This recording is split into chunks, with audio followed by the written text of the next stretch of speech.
In this lesson, we are going to continue working with avoir expressions in French. So far, you've learned to be hot, avoir chaud, to be cold, avoir froid. In this lesson, we are going to learn how to say to be hungry. So how do you say to be hungry? Avoir faim, avoir faim. Notice the pronunciation avoir, avoir, faim, faim. So we have the F sound. And this sound here, this symbol in the IPA represents the E sound in red in English, so eh. However, with this symbol, that means it's nasalized, so you have to say the eh, but then blow the air through your nose.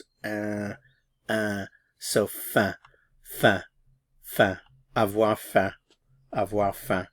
Remember that you have to know the forms of avoir to be able to use avoir expressions.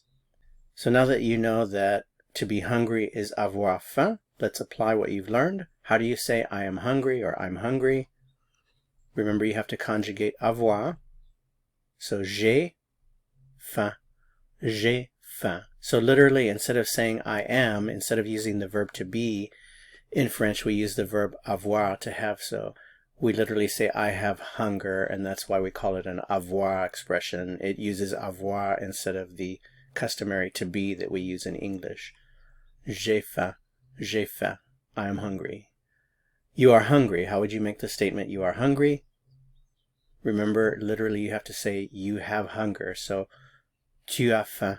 Tu as faim. Tu as faim.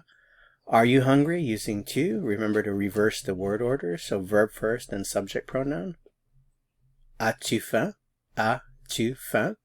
He is hungry. Il a faim. Il a faim. She is hungry. Elle a faim.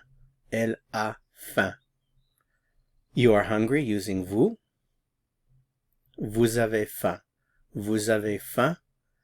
Are you hungry using vous? Reverse the word order. Avez-vous faim? Avez-vous faim?